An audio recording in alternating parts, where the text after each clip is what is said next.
ಅಪ್ಪ ಆದ್ಮೇಲೆ ಅಪ್ಪನ ಹೆಸರು ನನ್ನ ಹೆಸರನ್ನೇ ಹೇಳಿದ್ರೆ ಸಂತೋಷ. ಪಕ್ಕದ ಮನೆಯವ್ರ ಹೆಸರು ಹೇಳಿದ್ರೆ ಮನೆಯವ್ರ ಹೆಸರು ಹೇಳಿದ್ರೆ ಹಾಗೆಲ್ಲ. ವಯಸ್ಸಿಗೆ ಕುಡಿತಾ ಕಲ್ತ್ಬಿಟ್ಟೆ. ನಾನು ಕುಡಿಯೋದು ಅಂತ ಪದೇ ಯಾಕೆ ಹೇಳ್ತಾ ಇದ್ದೀನಿ ಅಂತಂದ್ರೆ, ಇದು ರಾಂಗ್ ಮೆಸೇಜ್ ಅಂತ ಕೆಲವ್ರು ಅನ್ಕೊಂತಾರೆ. ನಾನು ಅನ್ಕೊಳ್ಳೋದು ಏನಂತಂದ್ರೆ, ಕುಡಿಯೋದ್ರಿಂದ ನಾನು ಸತ್ತೋಗ್ಬಿಟ್ಟೆ ಅನ್ಕೊಳ್ಳಿ. ಎಲ್ಲ ಅನಿವಾರ್ಯ, ಸಾವು ಅನಿವಾರ್ಯ.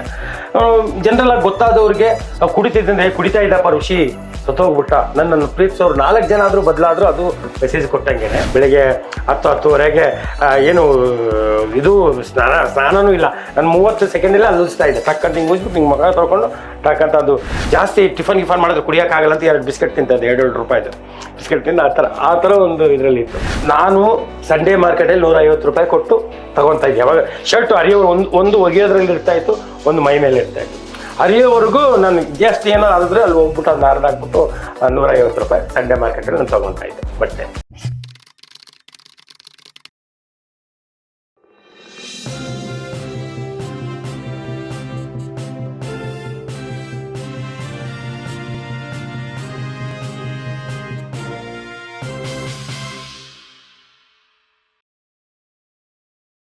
ನಮಸ್ತೆ, ಬಿ ಗಣಪತಿ ಚಾನಲ್ಗೆ ಸ್ವಾಗತ.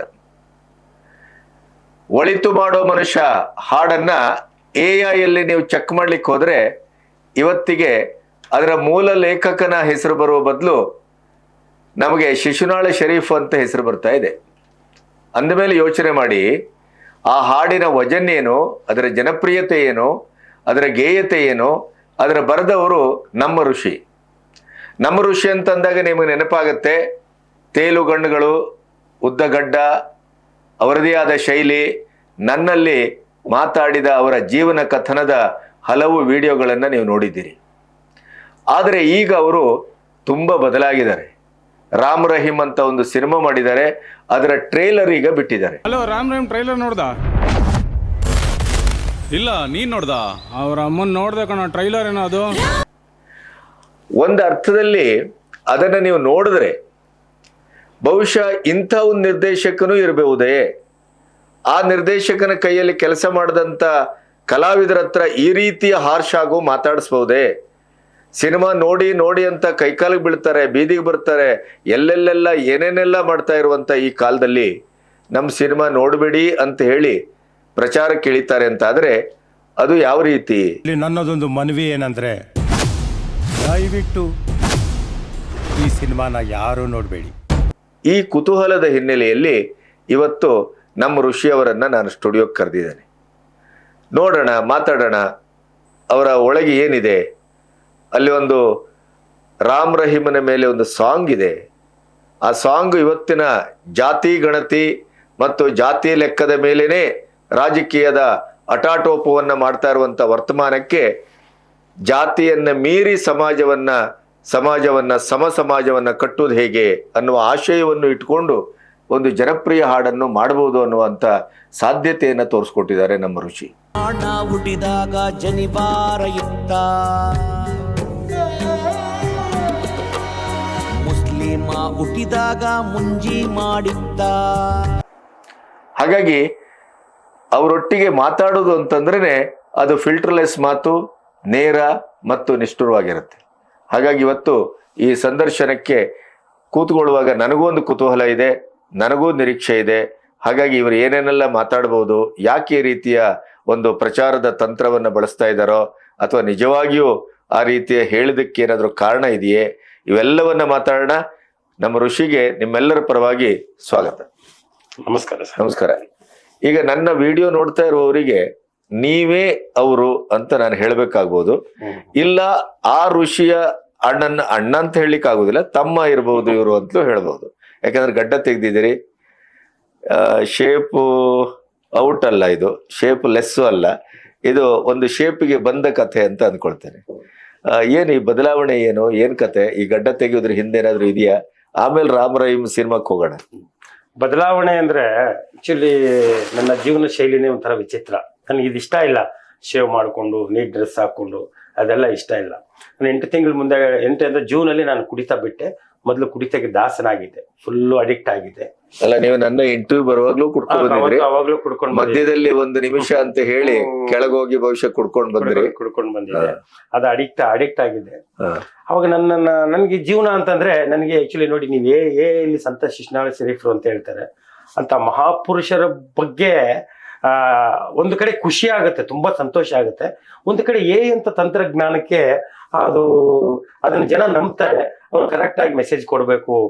ಯಾರಿಗೇ ಆಗ್ಲಿ, ಒಬ್ಬ ಮನುಷ್ಯನಿಗೆ ಏನಂತಂದ್ರೆ ಅವನು ಮಗನಿಗೆ ಅವ್ನ ಮಗ ಕುಂಟಾನೋ ಕುರುಡಾನೋ ಏನೋ ಒಟ್ಟಿಲ್ಲ, ಅಪ್ಪ ಆದ್ಮೇಲೆ ಅಪ್ಪನ ಹೆಸರು ನನ್ನ ಹೆಸರನ್ನೇ ಹೇಳಿದ್ರೆ ಸಂತೋಷ, ಪಕ್ಕದ ಮನೆಯವ್ರ ಹೆಸರು ಹೇಳಿದ್ರೆ, ಮನೆಯವ್ರ ಹೆಸರು ಹೇಳಿದ್ರೆ ಆಗಲ್ಲ. ಅಲ್ಲ, ಇಲ್ಲಿ ಇದೊಂದು ಆಯ್ತು, AI ಎಲ್ಲವೂ ಸತ್ಯ ಅಲ್ಲ ಅಂತ. ಸತ್ಯ ಅಲ್ಲ ಆಯ್ತಾ. ಆಕ್ಚುಲಿ ಇದು ಬರ್ದಿದ್ದು 2006 ಅಲ್ಲಿ, ಅಣ್ಣವ್ರು ಎಕ್ಸ್ಪೈರ್ಡ್ ಆದ ದಿವಸ ಬರ್ದಿದ್ದು ಅಂತ ನಾನು ಎಲ್ಲ ಕಡೆ ಹೇಳ್ಕೊಂಡ್ ಬಂದಿದ್ದೀನಿ. ಇದು ನೋಡಿದ್ರೆ ಆ ತರ ಬಂದಾಗ ನಾನು ಬೆಳಿಗ್ಗೆ ನಮ್ಮ ಫ್ರೆಂಡ್ ಅರುಣ್ ಕುಮಾರ್ ಅಂತ ಅಂದ್ಬಿಟ್ಟು ರಾಮರಾಯನ್ ಸಿನಿಮಾದ ಹೀರೋ, ಅವ್ರು ಫೋನ್ ಮಾಡಿ ಹೇಳಿದ್ರು, ಸರ್ ಈ ತರ ಅಂತ. ಒಂದು ಕಡೆ ತುಂಬಾನೇ ಖುಷಿ, ಅಂತ ಮಹಾಪುರುಷನ ಬಗ್ಗೆ ನಾವು ಹುಟ್ಟಿದ್ದಕ್ಕೂ ಸಾರ್ಥಕ ಆಯ್ತು ಅಂದ್ರೆ ಅವರ ಅಂದ್ರೆ ನಿಮ್ಮ ಬರವಣಿಗೆಯ ಶೈಲಿ, ನಿಮ್ಮ ಬರವಣಿಗೆಯ ಗೇಯತೆ, ನಿಮ್ಮ ಬರವಣಿಗೆಯ ಶಕ್ತಿ, ಅದು ಶಿಶುನಾಳ ಶರೀಫರ ಒಂದು ಬರವಣಿಗೆಗೆ ಸರಿಸಮಾನವಾಗಿದೆ ಅಂತ ಆಯ್ತು. ಶಿಶುನಾಳ ಶರೀಫರ ಬಗ್ಗೆ ಸರಿಸಮಾನವಾಗಿದೆ ಅನ್ನೋದು ದೊಡ್ಡ ಮಾತಾಗುತ್ತೆ. ಆಮೇಲೆ ನೋಡಿ, ಅವ್ರಿಗೆ ಸ್ವಲ್ಪ ಕನಿಷ್ಠ ಜ್ಞಾನ ಆದ್ರೂ ಇರ್ಬೇಕು. ಅವರಿಗೆ ಶಿಶುನಾಳ ಶರೀಫರು ಎಲ್ಲಿ ಆಡು ಭಾಷೆಯಲ್ಲಿ ಬರ್ದಿಲ್ಲ. ಆಯ್ತಾ, ಅವರ ಭಾಷೆ ಬಳಕೆಯೇ ಬೇರೆ. ನಮಗೆ ಇದುವರೆಗೂ ಎಷ್ಟು ಚಿಕ್ಕ ವಯಸ್ಸಿಂದ ಅವ್ರ ಹಾಡುಗಳು ಕೇಳಿದೀವಿ, ಗುಡಿಯ ನೋಡಿರಣ್ಣ, ಆಮೇಲೆ ಅದೆಲ್ಲ ಗೂಢ ಭಾಷೆ. ಅದು ನಮ್ಗೆ ಅದು ಇನ್ನೂವರೆಗೂ ಅರ್ಥ ಆಗಿಲ್ಲ. ನಮ್ದೇನ್ ಎಣ ಅಂತಾರೆ, ಚಟ್ಟ ಅಂತಾರೆ, ಅದೆಲ್ಲ ನಾವು ಸಿಂಪಲ್ ಲ್ಯಾಂಗ್ವೇಜ್ ಅಲ್ಲಿ ಬರ್ದಿದ್ದು. ಅದು ಇರ್ಲಿ, ಅದು ತಿದ್ಕೊಂಡ್ರೆ ಒಳ್ಳೇದು ಅನ್ಸುತ್ತೆ. ಅವ್ರಿಗೆ ಈ ಮುಖಾಂತರ ಹೇಳಕ್ ಇಷ್ಟಪಡ್ತೀನಿ. ಇದು ಬದಲಾವಣೆ ಅಂತ ಹೇಳಿದಾಗ ನಾನು ಅದೇ ಜೀವನ ಅನ್ಕೊಂಡಿದ್ದೆ ಸರ್. ಆಕ್ಚುಲಿ ಶಿಶುನಾಳ ಶರೀಫರಿಂದ ಚಿಕ್ಕ ವಯಸ್ಸಿಂದ ಅವ್ರು ಹಾಡು ಕೇಳ್ಕೊಂಡು ಬಂದು ಅವ್ರದ್ದೆಲ್ಲ ಸ್ವಲ್ಪ ತಿಳ್ಕೊಂಡಿದ್ದೀನಿ. ನಾನು ಇದುವರೆಗೂ ಒಂದು ಬುಕ್ಕು ಓದಿಲ್ಲ. ಎಲ್ಲರೂ ತಿಳ್ಕೊಂಡಿರೋದೇನೋ ನಾನು ತುಂಬಾ ಬುಕ್ಸ್ ಓದ್ತೀನಿ, ತುಂಬಾ ಸ್ಟಡಿ ಮಾಡ್ತೀನಿ ಅಂತ. ನಿಜ ಹೇಳ್ಬೇಕಂದ್ರೆ ನಾನು ಮೊದಲು ತುಂಬಾ ಅಡಿಕ್ಟ್ ಆಗಿದ್ದು ಆಯ್ ಬೆಂಗಳೂರು ಒಂದು ವಾರ ಓದ್ತಾ ಇದ್ದೆ. ಅದು ಬಿಟ್ಟರೆ ಲಂಕೇಶ್ ಪತ್ರಿಕೆ ಸ್ವಲ್ಪ ಓದ್ತಾ ಇದ್ದೆ. ಆಮೇಲೆ ಜಾಸ್ತಿ ಪೊಲೀಸ್ ನ್ಯೂಸ್ ಅಲ್ಲಿ ಯಾಕೆ ಓದ್ತಾ ಇದ್ದೀವಿ ಅವಾಗಂತ ಗೊತ್ತಿರುತ್ತೆ. ಅದು ಬಿಟ್ಟು ನಾನು ಜಾಸ್ತಿ ಓದ್ತಾ ಇರ್ಲಿಲ್ಲ. ಇದು ಬದಲಾವಣೆ ನಿಯಮ ಅಂತ ಕೇಳಿದ್ರಲ್ಲ, ಬದಲಾವಣೆ ಅಂತಂದ್ರೆ ಅದೇ ಜೀವನ ಅನ್ಕೊಂಡಿದ್ದೆ ನಾನು. ಕುಡಿತ ಅದಕ್ಕೆ ಅಡಿಕ್ಟ್ ಆಗ್ಬಿಟ್ಟಿದೆ. ಅದ್ರಲ್ಲೇನಾದ್ರು ಡಾಕ್ಟರೇಟ್ ಕೊಡೋದಿದ್ರೆ ಏಕೈಕ ಮನುಷ್ಯ. ಖಂಡಿತ. ಆಕ್ಚುಲಿ ನಾನು ಬದುಕಿದ್ದೇ ಹೆಚ್ಚು. ದಿವಸಕ್ಕೆ 14 ಕ್ವಾರ್ಟರ್ ಕುಡಿತಾ ಇದ್ದೆ. ನಿಮ್ಮ ಆರೋಗ್ಯ ಇದುವರೆಗೂ ನನ್ನ ಜೀವನದಲ್ಲಿ ಒಂದೇ ಒಂದು ಟ್ಯಾಬ್ಲೆಟ್ ತಗೊಂಡಿಲ್ಲ, ಒಂದು ಇಂಜೆಕ್ಷನ್ ತಗೊಂಡಿಲ್ಲ, ಒಂದು ಡಾಕ್ಟರ್ ಹತ್ರ ಹೋಗಿಲ್ಲ. ಆಕ್ಚುಲಿ ನಾನು ಮೊದ್ಲು ಅದು ಗೊತ್ತಿಲ್ಲ ನನ್ಗೆ ಅದು ಹೋಗ್ಬಾರ್ದು, ಯಾಕೆ ಹೋಗ್ಬೇಕು, 120-30 ವರ್ಷದಿಂದ ಡಾಕ್ಟರ್ಗಳಿದ್ರ, ಇವಾಗ ಯಾಕೆ ಹೋಗ್ಬೇಕು. ಇವಾಗ್ಲೂ ಜ್ವರ ಬರುತ್ತೆ, ಜ್ವರ ಬರಲ್ಲ ಅಂತಲ್ಲ, ಇವಾಗ ಒಂದು 3 ವರ್ಷ 4 ವರ್ಷಕ್ಕೆ ಬರುತ್ತೆ. ಇವಾಗೂ ಕೋಲ್ಡ್ ಆಗುತ್ತೆ. ಇವಾಗ ತಲೆನೋವು ನನ್ಗೆ ಗೊತ್ತಿಲ್ಲ, ಹೊಟ್ಟೆ ನೋವು ಅದೆಲ್ಲ ಗೊತ್ತಿಲ್ಲ ನನ್ಗೆ. ಜ್ವರ ಕೋಲ್ಡ್ ಕ್ವಾರ್ಟರ್ ಕುಡಿದ್ರು ಏನೂ ಆಗಿಲ್ಲ ಇದುವರೆಗೂ ಏನೂ ಆಗಿಲ್ಲ.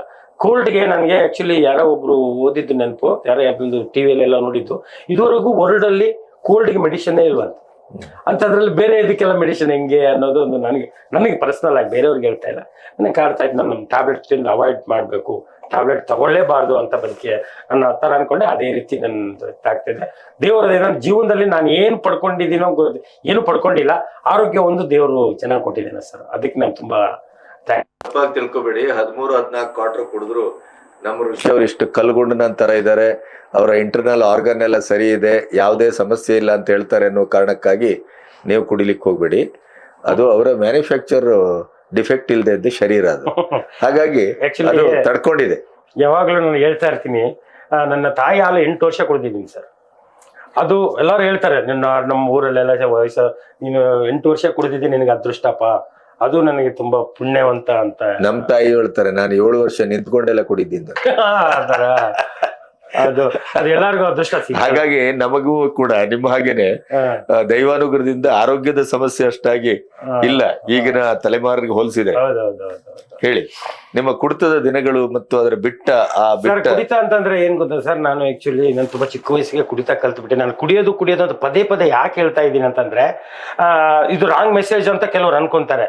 ನಾನು ಅನ್ಕೊಳ್ಳೋದು ಏನಂತಂದ್ರೆ, ಕುಡಿಯೋದ್ರಿಂದ ನಾನು ಸತ್ತೋಗ್ಬಿಟ್ಟೆ ಅನ್ಕೊಳ್ಳಿ, ಎಲ್ಲ ಅನಿವಾರ್ಯ, ಸಾವು ಅನಿವಾರ್ಯ. ಜನರಲ್ ಆಗಿ ಗೊತ್ತಾದವ್ರಿಗೆ ಕುಡಿತಾ ಇದ್ದಪ್ಪ ಋಷಿ ಸತ್ತೋಗ್ಬಿಟ್ಟ, ನನ್ನನ್ನು ಪ್ರೀತಿಸೋರು 4 ಜನ ಆದ್ರೂ ಬದಲಾದ್ರೂ ಅದು ಮೆಸೇಜ್ ಕೊಟ್ಟಂಗೆನೆ. ಇವಾಗ ನಾನು ಹೇಳ್ತಾ ಇದ್ದೀನಿ ಅಂತಂದ್ರೆ, ಇವಾಗ ಕುಡಿತ ಬಿಟ್ಟಿದ್ದೀನಿ. ನಾನು ಕುಡಿಯೋದು ಬಿಟ್ಟು ಕುಡಿಯೋ ಟೈಮಲ್ಲಿ ಹೆಂಗಿದ್ದೆ, ಇವಾಗ ಕುಡಿಯೋದು ಬಿಟ್ಟಿದ್ದೀನಿ, 8 ತಿಂಗಳಿಂದ ಹೆಂಗಿದ್ದೀನಿ. ಅದು ಬದಲಾವಣೆ. ಕುಡಿತದಿಂದ ಅನಾಹುತ ಇದೆ, ತುಂಬ ಕುಡಿತದಿಂದ ನಾವೇನು ಅನ್ಕೋತೀವಿ ಅದು ಸಾಧನೆ ಮಾಡೋಕ್ಕಾಗಲ್ಲ, ಸಮಾಜದಲ್ಲಿ ರೆಸ್ಪೆಕ್ಟ್ ಇರಲ್ಲ, ಆಮೇಲೆ ತುಂಬ ಅಡಚಣೆ ಆಗುತ್ತೆ. ಇವಾಗ ನೋಡಿ, ಕುಡಿತಾ 8 ತಿಂಗಳಿಂದ ಋಷಿ ಕುಡಿತಾ ಇದ್ದ, ಅಲ್ಲಿ ರೋಡಲ್ಲಿ ಫುಟ್ಪಾತಲ್ಲಿ ಅಲ್ಲಿ ಬಿದ್ದಿರ್ತಾ ಇದ್ದ, ಇದು ಮಾಡ್ತಾ ಇದ್ದ. 8 ತಿಂಗಳಲ್ಲಿ 3 ಪ್ರಾಜೆಕ್ಟ್ ಸ್ಟಾರ್ಟ್ ಮಾಡಿದ್ವಿ. 3 ಪ್ರಾಜೆಕ್ಟ್ ಅಂದರೆ ಇದು 8 ತಿಂಗಳು ಶೂಟಿಂಗ್ ಎಲ್ಲ ಕಂಪ್ಲೀಟ್ ಆಗಿತ್ತು. ಇದ್ರ ಬಗ್ಗೆ ರಿಲೀಸ್ ಬಗ್ಗೆ ತಲೆನೇ ಕೆಡಿಸ್ಕೊಂಡಿರ್ಲಿಲ್ಲ. ಸಡನ್ ಆಗಿ ಒಂದು ಕುಡಿತ ಬಿಡೋದಕ್ಕೆ ಕಾರಣ ಏನಂತಂದ್ರೆ ಸರ್, ನಾನು ಎಷ್ಟು ಹೇಳ್ಬೇಕೋ ಗೊತ್ತಿಲ್ಲ, ನಾನು ಒಂದು ಬಟ್ಟೆ 15 ದಿವಸ ಆಗ್ತಾ ಇದೆ, ಒಂದೇ ಜೊತೆ 15 ದಿವಸ ಸ್ನಾನ ಮಾಡ್ತಾ ಇರ್ಲಿಲ್ಲ. ಜಸ್ಟ್ ಇವಾಗ 8 ತಿಂಗಳ ಹಿಂದೆಗಡೆ ಹೇಳ್ತಾರೆ. ಮತ್ತೆ ನೀವು ಅದೇ ಸ್ಥಿತಿಯಲ್ಲಿ ನಮ್ಮಲ್ಲಿ ಇಂಟರ್ವ್ಯೂ ಬಂದಿದ್ದೆ? ಅದೇ ಸ್ಥಿತಿಯಲ್ಲಿ ನಿಮ್ಮಲ್ಲಿ ಇಂಟರ್ವ್ಯೂ ಬಂದಿದ್ದೆ. ಅವನಂತ ಗಾಡಿ ಗಿಡಿ ಅದೇ ನನ್ನ ಜೀವನ. ಅದೇ ಏನಿದೆ ಪ್ರಪಂಚದಲ್ಲಿ, ಏನು ಎಷ್ಟೇ ಸಂಪಾದನೆ ಮಾಡಿದ್ರು ಏನು. ನಾನು ಇದುವರೆಗೂ ನೋಡಿ ಸರ್, ನೀವು ನನ್ನ ಅಕೌಂಟು ಮೊನ್ನೆ ಮಾಡಿಸಿದ್ದೀನಿ. ಮೊದಲು ಮಾಡಿಸಿದ್ದ ಅದು ಡಿಆಕ್ಟಿವೇಟ್ ಆಗೋಗ್ಬಿಡ್ತು. ನನ್ನ ಜೀವಮಾನದಲ್ಲಿ 1 ಲಕ್ಷ ಅಕೌಂಟ್ನ ಒಂದು ದಿವಸ ಇಟ್ಟಿಲ್ಲ. ನಾನು ಇವತ್ತು 1 ಲಕ್ಷ ಇದ್ರೆ ನಮ್ಮ ಜೊತೆಲಿರೋರ್ಗೂ ಗೊತ್ತಿದೆ, ಅದು 4 ಜನಕ್ಕೆ ಯೂಸ್ ಆಗಲಿ. ನನಗೇನು ಇವಾಗ ನನ್ನ ಹತ್ರ 1 ಲಕ್ಷ 10 ಲಕ್ಷ ಇಟ್ಟು ಏನು ನಾಳೆ ಹೋಗ್ಬಿಟ್ರೆ ಅದು ಏನು ಯೂಸ್ ಅಲ್ಲ, ಪೇಪರ್ ಅದು ಯಾರಿಗೂ ಯೂಸ್ ಆಗಲ್ವಲ್ಲ ಅಂತ ಅಂದ್ಬಿಟ್ಟು ಇವತ್ತು ನಾನು ಆ್ಯಕ್ಚುಲಿ ಒಬ್ರು ಪೇಯ್ಡ್ ಪ್ರಮೋಷನ್ ಒಬ್ರಿಗೆ ಹಾಕ್ಬೇಕಾಗಿತ್ತು. 5,000 ರೂಪಾಯಿ ಹಾಕ್ತೀನಿ ಅಂತ ಹೇಳ್ಬಿಟ್ಟೆ ನಾನು. ನನಗೆ ಒಬ್ರು ಫ್ರೆಂಡ್ 60,000 ರೂಪಾಯಿ ಕೊಟ್ಟರು, ಶಿವು ಅಂತ. ಅದು ಹಾಕ್ಬೇಕಂದಾಗ ಬೇರೆಯವ್ರಿಗೆಲ್ಲ ಕಳಿಸ್ಬಿಟ್ಟಿದ್ದೀನಿ, ಅದ್ರ ಲಿಮಿಟ್ ಕ್ರಾಸ್ ಆಗ್ಬಿಟ್ಟಿದೆ. ನನಗೆ ಹಾಕ್ತೀನಿ ಅಂತ ಹೇಳ್ಬಿಟ್ಟು ಏನು ಮಾಡೋದು, ನನ್ನ ಹತ್ರ ಖರ್ಚಾಗುತ್ತೆ ಹೇಳ್ಬಿಟ್ಟಿದ್ದೀನಿ ಅಂತ ಅಂದ್ಬಿಟ್ಟು 2-3 ಸಲ ಟ್ರೈ ಮಾಡಿದೆ. ಸ್ವಿಚ್ ಆಫ್ ಮಾಡಿ ಸ್ವಿಚ್ ಆನ್ ಮಾಡಿದೆ, 5,000 ರೂಪಾಯಿ ಹೋಗ್ಬಿಡ್ತು. ಆ ಥರ ನನ್ನ ದುಡ್ಡಿಗೆ ತುಂಬ ಪ್ರಾಮುಖ್ಯತೆ ಕೊಡೋದಿಲ್ಲ. ಅದೇ ರೀತಿ ಬದಲಾವಣೆ ಬಗ್ಗೆ ಮಾತಾಡ್ಬೇಕಂದ್ರೆ, ಇದಕ್ಕೆ ತುಂಬ ಕಾರಣಕರ್ತರು ನನಗೆ ಬದಲಾವಣೆಗೆ. ಈ ಥರ ಡ್ರೆಸ್ ಹಾಕ್ಕೊಂಡಿರ್ತಾ ಇದ್ದೆ ನಾನು. ಪೊಲೀಸ್ ಇನ್ಸ್ಪೆಕ್ಟರ್, ನಾನು ಯಾವಾಗಲೂ ಪೊಲೀಸ್ ಸ್ಟೇಷನ್ ಫ್ರೀಡಮ್ ಪಾರ್ಕಲ್ಲೇ ಇರ್ತಾ ಇದ್ದೆ. ಫ್ರೀಡಮ್ ಪಾರ್ಕ್, ಉಪ್ಪರ್ಪೇಟೆ ಪೊಲೀಸ್ ಸ್ಟೇಷನ್ನಲ್ಲಿ ಟೈಮ್ ಪಾಸ್ಗೆ ಕುಡಿಯೋದು, ಅಲ್ಲೋಗಿ ಕುಂತ್ಕೊಳ್ಳೋದು, ಅವ್ರ ಹತ್ರ ಕುಂತ್ಕೊಂಡು ಮಾತಾಡೋದು, ಆ ಥರನೇ ಹೋಗ್ತಾ ಇದ್ದೆ.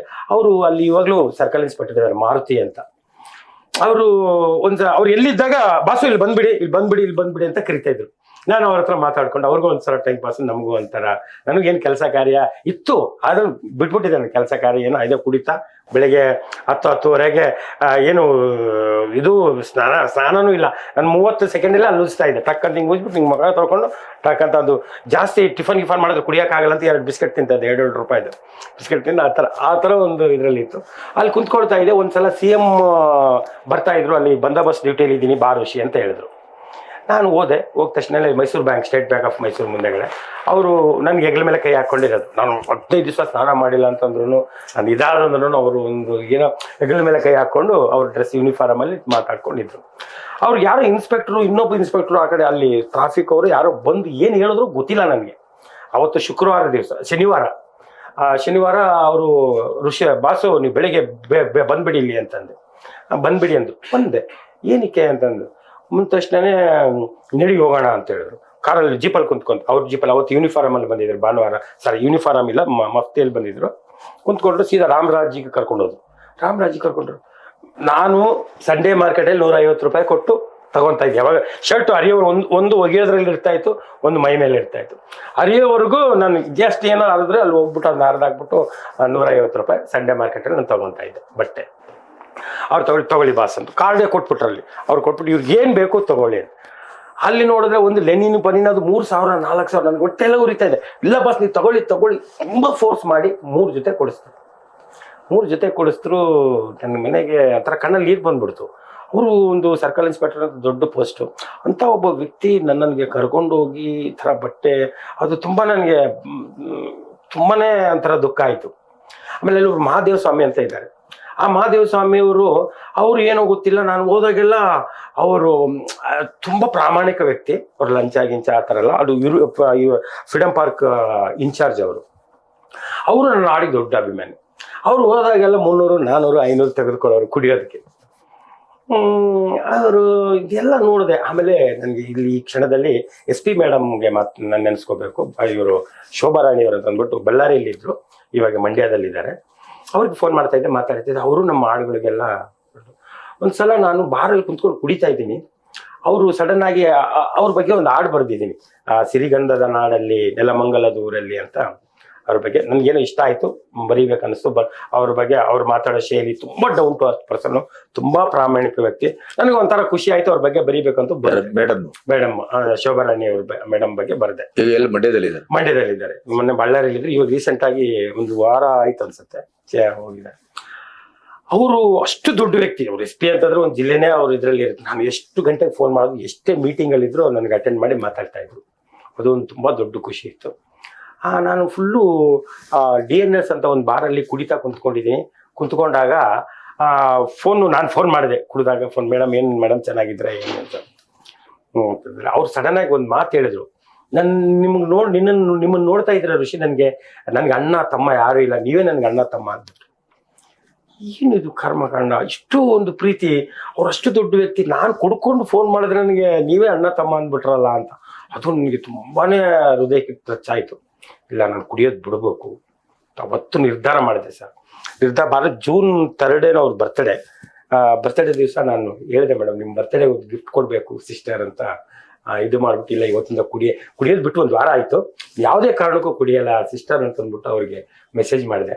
ಅವ್ರು ಥ್ಯಾಂಕ್ ಯು ಸೋ ಮಚ್, ನಿಮ್ಗೆ ಒಳ್ಳೇದಾಗಲಿ ಋಷಿ ಅಂತ ಇದು ಮಾಡಿದ್ರು. ಇದು ನಾನು ಕುಡಿತಾ ಬಿಡಿದೆ. ಜೀವನದಲ್ಲಿ ಯಾವತ್ತೂ ಕುಡಿಬಾರ್ದು. ನಾನು ಕುಡಿದಿಲ್ಲ ಅಂದಿದ್ರೆ ಇಷ್ಟೊತ್ತಿಗೆ ನಾನು ದುಡ್ಡು ಬಿಡಿ, ಇಷ್ಟೊತ್ತಿಗೆ ನಾನು ಎಲ್ಲರೂ ಹೇಳ್ತಾರೆ ನೀನು ಎಲ್ಲೋ ಇರ್ಬೇಕು ಅಂತ. ನನಗೆ ಅದು ಗೊತ್ತಿಲ್ಲ, ಎಲ್ಲೋ ಇರಬೇಕು ಏನೋ ಅಂತಂದ್ಬಿಟ್ಟು ಇವಾಗ ಆರಾಮಾಗಿದ್ದೀನಿ, ನಾನು ಹೊಟ್ಟೆ ತುಂಬ ಊಟ ಮಾಡ್ತಾ ಇದ್ದೀನಿ, ಚೆನ್ನಾಗಿದ್ದೀನಿ, ಆರೋಗ್ಯವಾಗಿದ್ದೀನಿ.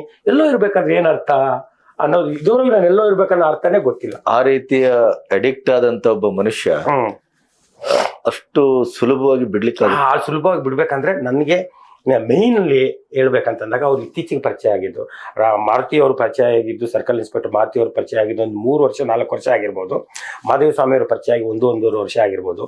ಮೇಡಮ್ ಅವ್ರ ಹತ್ರ ಮಾತಾಡಿ, ಅವ್ರನ್ನ ಒಂದು ಸಲನೂ ಭೇಟಿ ಆಗಿಲ್ಲ, ನೋಡಿಲ್ಲ, ಜಸ್ಟ್ ಫೋನಲ್ಲಿ ಅವ್ರ ಹತ್ರ 1 ವರ್ಷ. ಆ 3 ಜನ ನನ್ನನ್ನು ಎಷ್ಟು ಪ್ರೀತಿ ಮಾಡ್ತಾರಲ್ಲ, ಅವ್ರು ನನ್ನ ಮೇಲೆ ಇಷ್ಟೊಂದು ಅಭಿಮಾನ ಇಟ್ಕೊಂಡಿದ್ದಾರೆ. ಇನ್ನು ಎಷ್ಟೋ ಜನ ಇಟ್ಕೊಂಡಿದ್ದಾರೆ. ಅಂದ್ರೆ ನನಗೆ ತುಂಬಾ ಹತ್ರದಲ್ಲಿ ಅವ್ರು ಫೋನಲ್ಲಿ ಮಾತಾಡ್ತಾ ಇರೋದ್ರಿಂದ ಇವ್ರ ಪ್ರೀತಿ ನನಗೆ ತುಂಬಾನೇ ಕಾಡ್ತು. ಇಲ್ಲ, ನಾನು ಬಿಡ್ಬೇಕು. ನನ್ನ ಜೀವನದಲ್ಲಿ ಅವ್ರು ನನ್ನನ್ನು ಅಷ್ಟು ಒಲವಿನ ಪೂಜೆಗೆ ಒಲವೇ ಮಂದಾರ ಅಂತಾರೆ. ಅವ್ರ ಪ್ರೀತಿಸ್ತಾರೆ, ಅವ್ರಿಗೆ ನಾನು ಏನು ಕೊಡೋಕ್ಕಾಗುತ್ತೆ. ನನ್ನ ಜೀವನದಲ್ಲಿ ನಾನು ಚೆನ್ನಾಗಿದ್ರೆ ಇನ್ನೂ ಖುಷಿ ಪಡ್ತಾರಲ್ಲ ಅವರು ಅಂತ ಅವತ್ತು ಡಿಸೈಡ್ ಮಾಡಿದೆ ಸರ್. ಡಿಸೈಡ್ ಮಾಡಿದೆ, ಎಷ್ಟೋ ಜನ ನಾನು ಕುಡ್ಕೊಂಡಿದ್ದಾನೆ ಒಳ್ಳೇದು ಅನ್ನೋ ಥರ. ನಾನು ಕುಡಿದ ದಿವಸ ಸುಮಾರು ಜನ ಸರ್ ತುಂಬ ಟ್ರೈ ಮಾಡಿದ್ದಾರೆ. ಇವಾಗ ನೋಡಿ, ಏನಾದ್ರು ಕುಡಿತಾ ಬಿಟ್ಟಾಗ ಅವನಿಗೆ ತಗೊಂಬಂದು ಮುಂದೆ ಇಟ್ಬಿಡ್ತಾ ಇದ್ರು, ಕುಡಿ ಏನಾಗಲ್ಲ, ಕುಡೀರಿ, ಏನು ನೀವು ಬಿಟ್ಟರೆ ಯಾಕೆ, ಆ ಥರ ತುಂಬ ಜನ ಪ್ರಯತ್ನ ಪಟ್ಟವ್ರು ಇದ್ದಾರೆ.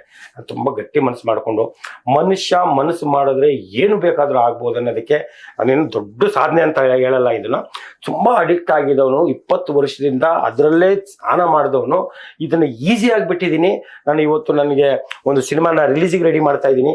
ಆಮೇಲೆ ಸಿನಿಮಾ ಮಾಡೋಕ್ಕೆ ಇದು ಯಾರು ಇದರಲ್ಲಿ ನಾನು ಆ್ಯಕ್ಚುಲಿ ಸ್ನೇಹಿತರ ಸಪೋರ್ಟ್ ತೊಗೊಂಡಿದ್ದೀನಿ. ರಾಮ್ ರಹೀಮ್ ಕಥೆನೂ ಹೇಳ್ತೀನಿ, ಹೆಂಗೆ ಸ್ಟಾರ್ಟ್ ಮಾಡಿದೆ. ಸಿನಿಮಾ ಮಾಡೋದಕ್ಕೆ ಖಂಡಿತವಾಗ್ಲೂ ದುಡ್ಡು ಬೇಕಾಗಿಲ್ಲ ಸರ್. ಎಷ್ಟೋ ನಾನು ಹೇಳ್ತೀನಿ ಕೇಳಿ, ಇವಾಗ 10 ಕೋಟಿ 20 ಕೋಟಿ ಎಕ್ಸಾಂಪಲ್ ದೊಡ್ಡ ಪ್ರೊಡ್ಯೂಸರ್ಸ್ ಎಲ್ಲ 5 ವರ್ಷ 6 ವರ್ಷ ಆದರೂ ರಿಲೀಸ್ ಆಗಿರಲಿಲ್ಲ. ನಾನು ಯಾವಾಗಲೂ ತಿಳ್ಕೊಂಡಿರೋದು ಏನಂತಂದ್ರೆ, ಒಂದು ಒಳ್ಳೆ ಸಿನಿಮಾ ಮಾಡ್ಬೇಕಂದ್ರೆ 10 ಒಳ್ಳೆ ಮನಸ್ಸುಗಳ ಸಮ್ಮಿಲನ ಬೇಕು. ಹಿಂದೆಗಡೆ ಒಳ್ಳೆ ಮನಸ್ಸುಗಳಿದ್ರೆ, ನಮ್ಮನ್ನ ಪ್ರೀತಿಸೋ ಮನಸ್ಸುಗಳು, ನಾವು ಅವ್ರನ್ನ ಪ್ರೀತಿಸ್ಬೇಕು, ಅವ್ರು ನಮ್ಮನ್ನ ಪ್ರೀತಿಸ್ಬೇಕು ಅಂತ ಮನಸ್ಸುಗಳಿದ್ರೆ ಖಂಡಿತವಾಗ್ಲೂ ಒಂದು ಅದ್ಭುತ ಸಿನಿಮಾ ಮಾಡ್ಬೋದು. ಸಿನಿಮಾ ಮಾಡೋದಕ್ಕೆ ಖಂಡಿತವಾಗ್ಲೂ ದುಡ್ಡು ಅವಶ್ಯಕತೆ ಇಲ್ಲ ಅನ್ನೋದಕ್ಕೆ ನಾನು ರಾಮ್ ರಹೀಮ್ ಹೆಂಗ್ ಸ್ಟಾರ್ಟ್ ಆಯ್ತು ಅಂತ ಹೇಳ್ತೀನಿ. ಸೊ ಒಂದು ಸಂಕಲ್ಪವನ್ನ ಮಾಡಿದ್ರೆ ಏನ್ ಬೇಕಾದ್ರೂ ಮಾಡಬಹುದು ಮನುಷ್ಯ. ನಾನು ಹೇಳ್ತೀನಿ, ಆಗದಿರುವ ಕೆಲಸ ಬದುಕಲಿ ಏನೂ ಇಲ್ಲ ಮನುಷ್ಯ, ನೀ ಕಾಣುತ್ತಿರುವ ಕನಸು ಇಂದು ಮಾಡಿ ನೀನು ಮುಗಿಸು. ಅಂದ್ರೆ ನೀನ್ ಕಷ್ಟಪಡು, ಆದರೆ ದೇವರೇ ಆಗುವೆ. ಮನಸ್ಸು ಮಾಡು ಮನುಷ್ಯ, ಆದರೆ ದೇವರೇ ಆಗುವೆ. ಮನುಷ್ಯ ಮನಸ್ಸು ಮಾಡಿದ್ರೆ ಅಷ್ಟು ಶಕ್ತಿ ಇದೆ. ಈ 20 ವರ್ಷದ ಜರ್ನಿಯಲ್ಲಿ ಬಹುಶಃ 20 ಕ್ಷಣವೂ ನೀವು ಕುಡಿದೇನೆ ಕ್ಷಣಗಳು ಇರ್ಲಿಕ್ಕಿಲ್ಲ. ನಾನು 24 ಅವರ್ಸ್ ಕುಡಿತಾ ಇರ್ಲಿಲ್ಲ. ಅಂದ್ರೆ ನಾನು ಜಸ್ಟ್ ಬೆಳಿಗ್ಗೆ ಒಂದು 10 ಸ್ಟಾರ್ಟ್ ಮಾಡ್ತಾ ಇದ್ದೆ. 10 2 ಕ್ವಾರ್ಟರ್ ಕುಡ್ಕೊಂಡು ಬಂದು ಮಲಗ್ತಾ ಇದ್ದೆ. ಊಟ ಮಾಡಿ ಮಲಗಿದ ತಕ್ಷಣ ಮತ್ತೆ ಕರೆಕ್ಟಾಗಿ ಯಾವಾಗ ಟೈಮ್ ಆಗುತ್ತೆ 6 ಗಂಟೆ ಅದು ಮಲ್ಕೊಂಡು ಎದ್ದ ತಕ್ಷಣ ಎಲ್ಲ ನಿಶೆಲ್ಲ ಹೇಳಿದಿರೋದು. ಮತ್ತೆ ಆಮೇಲೆ ಕುಡಿಯೋದಕ್ಕೆ ನಂತರ ದುಡ್ಡು ಇರ್ತಾ ಇರ್ಲಿಲ್ಲ. ನಾನು ಆಕ್ಚುಲಿ ಮೊದಲೆಲ್ಲ ಇದು ಮಾಡ್ತಾ ಇದ್ದೆ, ಕೆಲಸ ಮಾಡ್ತಾ ಇದ್ದೆ, ಅದು ಮಾಡ್ತಾ ಇದ್ದೆ. ನಾನು ಒನ್ ವೇ ಅಂತ ಸಿನಿಮಾ ನಾನೇ ಅದನ್ನ ಪ್ರೊಡ್ಯೂಸ್ ಮಾಡಿ 1 ದಿವಸಕ್ಕೆ 1 ಕೋಟಿ ನಷ್ಟ ಆಯ್ತು. ಒಂದೇ ದಿವಸಕ್ಕೆ ಎಷ್ಟು ಪರಿಸ್ಥಿತಿ ಬಂದ್ಬಿಟ್ಟೆ ಅಂತಂದ್ರೆ, ನಾನು ಎಲ್ಲರಿಗೂ ಯೋಚನೆ ಮಾಡ್ತಾ ಇದ್ದೆ, ಏನಿದು ಜನ ನನಗೆ ತುಂಬಾನೇ ಬೇಸರ ಆಗಿದ್ದು, ನಮ್ಮ ಗುರುಪ್ರಸಾದ್ ಅವರು ಆತ್ಮಹತ್ಯೆ ಮಾಡ್ಕೊಂಡಿದ್ದು. ಇಂಥ ರೈಟರು ಅವರು ಅದು ಏನು 4 ಕೋಟಿ 5 ಕೋಟಿ 50 ಕೋಟಿ ಕೂಡ ಸಾಲನೇ ಅಲ್ಲ, ದೊಡ್ಡ ವಿಷಯನೇ ಅಲ್ಲ. ನಾನು ಹೇಳ್ತಾ ಇರೋದು, ಯಾವಾಗಲೂ ಹೇಳ್ತಾ ಇರ್ತೀನಿ, ಪ್ರಪಂಚದಲ್ಲಿ ಪ್ರತಿಯೊಂದು ಸಮಸ್ಯೆಗೂ ಪರಿಹಾರ ಇದೆ ಅಂತೆ. ಪ್ರತಿಯೊಂದು ಸಮಸ್ಯೆಗೂ, ಅದು ಎಂಥ ಸಮಸ್ಯೆ ಆಗಲಿ. ಆಕ್ಚುಲಿ ಕಂಪನಿಯವನು ಫಸ್ಟು ಕೀನ ತಯಾರು ಮಾಡ್ತಾನಂತೆ, ಆಮೇಲೆ ಲಾಕ್ನ ತಯಾರು ಮಾಡ್ತಾನೆ. ನಾನೆಲ್ಲೋ ಕೇಳಿದ್ದು. ಯಾಕೆಂದ್ರೆ ಕೀ ಅನ್ನೋದು ಪರಿಹಾರ, ಲಾಕ್ ಅನ್ನೋದು ಸಮಸ್ಯೆ ಅಂತ. ಪ್ರತಿ ಸಮಸ್ಯೆಗೂ ಪರಿಹಾರ ಇರುತ್ತೆ. ನಾನು ಸರ್ ಬಂದ ತಕ್ಷಣ ನನಗೆ ಯಾವ ಥರ ನಷ್ಟ ಆಯಿತು, 1 ಕೋಟಿ ಎಲ್ಲ ಸಾಲ ಮಾಡಿದ್ದು, ಎಲ್ಲ ಚೆಕ್ಗಳು ಕೊಟ್ಟಿದ್ದು, ಎಲ್ಲ ಅಗ್ರಿಮೆಂಟ್ ಪೇಪರು, ಖಾಲಿ ಪೇಪರ್ ಎಲ್ಲ ಸೈನ್ ಮಾಡೋದು, ಸಿನಿಮಾ ರಿಲೀಸ್ ಮಾಡ್ಬೇಕು ಅಷ್ಟೇ ಅಂತ ನೋಡಿದ್ರೆ ಎಲ್ಲ ಕಡೆಯಿಂದ ನನಗೆ ನೆನೆಸ್ಕೊಂಡ್ರೆ ಫುಲ್ಲು ಶೇಕ್ ಆಗ್ಬಿಡ್ತು ಸರ್. ಏನು ಮಾಡೋದು ಓದೆ ಸರ್. ಸೀದಾ ಫುಲ್ಲು ಹೋಗಿ ಅಲ್ಲೇ ಆ ನರ್ತಕಿ ಟಾಕೀಸಲ್ಲಿ ರಿಲೀಸ್ ಮಾಡಿದ್ದೆ, ಅದೇ ಪಕ್ಕದಲ್ಲಿ ಭವಾನಿ ಬಾರ್ ಅಂತ, ಅಲ್ಲಿ ಕುಂತ್ಕೊಂಡು ಫುಲ್ ಕುಡಿದ ತಕ್ಷಣ ಅವಾಗ ಸ್ವಲ್ಪ ಧೈರ್ಯ ಬಂತು. ಮತ್ತೆ ಬೆಳಿಗ್ಗೆ ಕುಡಿತ ಹೇಳಿದ ತಕ್ಷಣ ಫೋನ್ಗಳು, ಅಮ್ಮ ಅಕ್ಕ ಎಲ್ಲಿದೆಯಾ, ಏನಿದೆ, ಏನು ಮಾಡ್ತಾ ಇದ್ದೀನಿ, ನೀನು ಕತ್ತರಿಸ್ಬಿಡ್ತೀನಿ ನೋಡಿದ್ದು. ಖಾಲಿ ಪೇಪರ್ ಇದ್ದರೆ station 12 station complaint sir, 3 arrest warrant, 1 year conviction. ಇವಾಗಲೂ ಕೆಲವು ಒಂದು 90% ಸಾಲ್ವ್ ಮಾಡ್ಕೊಂಡಿದ್ದೀನಿ. ಇಷ್ಟು ಸಮಸ್ಯೆ ಸರ್, ಇಷ್ಟು ಸಮಸ್ಯೆ. ಕೆಲವರು ರಿಲೇಷನ್ಗಳ ಹತ್ರ ಒಡವೆ ಇಟ್ಸ್ಕೊಂಡಿದ್ದೀನಿ, ಅವರು ಫೋನ್ ಮಾಡ್ತಾ ಇದ್ದಾರೆ, ಅವರು ಕೆಟ್ಟದಾಗ ಮಾಡ್ತಾ ಇದ್ದಾರೆ. ರಿಲೇಷನ್ ಹತ್ರ ಮಾತ್ರ ಎಲ್ಲ ಕಡೆ ಹೇಳ್ತಾ ಇದ್ದಾರೆ, ಇವ್ನು ಹಿಂಗೆ ಮಾಡ್ದ ಅಂತ. ನನಗೂ ಅನಿಸ್ತು ಸರ್, ಸತ್ತೋಗ್ಬಿಡೋಣ, ಇನ್ನು ಬೇರೆ ದಾರಿ ಸರ್. ಆ್ಯಕ್ಚುಲಿ ನಮ್ಮದು 1 ಲಕ್ಷ 2 ಲಕ್ಷ ಮ್ಯಾಕ್ಸಿಮಮ್ 5 ಲಕ್ಷ ಅಂದರೆ ನಮ್ಮ ಕೆಪಾಸಿಟಿ. 1 ಕೋಟಿ 1.5 ಕೋಟಿ ಎಲ್ಲಿಂದ ತಿರ್ಸೋಣ? ನಮ್ದು ಯಾವುದೇ ದಾರಿ ಇಲ್ಲ, ಸಮಸ್ಯೆ ಆಗೋದಿಲ್ಲ, ಸತ್ತೋಗ್ಬಿಡೋಣ ಅಂತ ಡಿಸೈಡ್ ಮಾಡಿದೆ ಸರ್. ಡಿಸೈಡ್ ಮಾಡಿ ಜಸ್ಟ್ ನನಗೆ ಹೆಂಗೋ ಕಷ್ಟಪಟ್ಟು ಸ್ವಿಚ್ ಆನ್ ಮಾಡೋಂಗಿಲ್ಲ, ಫೋನ್ ಸ್ವಿಚ್ ಆನ್ ಮಾಡಿದ್ರೆ ಫೋನ್ಗಳು ಬರ್ತವೆ. ಅವಾಗ ಜಸ್ಟ್ 1 ಕ್ವಾರ್ಟರ್ ಎಣ್ಣೆ ಹೊಡೆದಾಗ ಸ್ವಲ್ಪ ಧೈರ್ಯ ಬರೋದು. ಹೆಂಗೋ ಅವ್ರ ಹತ್ರ 20, 50, 100 ಯಾರ ಹತ್ರ ಒಂದು ಇಸ್ಕೊಂಡು 100-110 ರೂಪಾಯಿ ಕ್ವಾರ್ಟರ್ ಇತ್ತು ಸರ್, ಲೋಕಲ್ ಡ್ರಿಂಕ್ಸ್ ಅದು. ಆ ಓಟಿ ಅದು ಕುಡಿತಾ ಇದ್ದೆ, ಕುಡಿದ ತಕ್ಷಣ ಸ್ವಲ್ಪ ಧೈರ್ಯ ಬರೋದು, ಆನ್ ಮಾಡ್ತಾ ಇದ್ದೆ. ಎಷ್ಟೇ ಆನ್ ಮಾಡಿದ್ರು ಅದು ಎಷ್ಟೇ ಕುಡ್ದಿದ್ರು ಆ ಸಾಲಗಾರ ಫೋನ್ ಬಂದ ತಕ್ಷಣ ಫುಲ್ ಮೀಟರ್ ಆಫ್ ಆಗ್ಬಿಡುದು, ದವ ಸ್ಟಾರ್ಟ್ ಆಗೋದು. ಆವಾಗ ನಾನು ಡಿಸೈಡ್ ಮಾಡಿದೆ ಸರ್, ಇಲ್ಲ ಸತ್ತೋಗ್ಬಿಡೋಣ ಅಂತಲೇ ಡಿಸೈಡ್ ಮಾಡಿದೆ. ಅವಾಗ ನಾನು ಒಂದು ಮನಸ್ಸು ಹೇಳ್ತಾ ಇತ್ತು, ಮನಸ್ಸು ಸಾಯ್ಬೇಡ ಅಂತ ಹೇಳಿಲ್ಲ, ನಾನು ಯಾಕೆ ಸಾಯ್ತಾರೆ ಇವರು ಅನ್ನೋದು ಒಂದು ನನ್ನ ಪ್ರಶ್ನೆ. ಪ್ಲಸ್ ಆ ಪರಿಸ್ಥಿತಿ ನನಗೆ ಬಂದಾಗ ನಾನೇನು ಅನ್ಕೊಂಡೆ, ಒಳಿತು ಮಾಡೋ ಮನುಷ್ಯ ಅಂತ ಹಾಡು ಬರ್ದ ಕೇಳಿದಾಗ 1000 ಜನ ಬದಲಾಗಿದ್ದಾರೆ, 1000 ಜನ. ಒಳಿತು ಮಾಡು ಮನ್ಸ ನೀ ಇರೋದು 3 ದಿವಸ, ಒಳಿತು ಮಾಡು ಮನ್ಸ ನೀ ಇರೋದು 3 ದಿವಸ. ಮಚ್ಚು ತಗೊಂಡು ಕತ್ತರಿಸ್ತೀನಿ ಅಂತ ಹೋದವರೆಲ್ಲ ವಾಪಸ್ ಬಂದಿದ್ದಾರೆ ಹಾಡನ್ನು ಕೇಳಿ.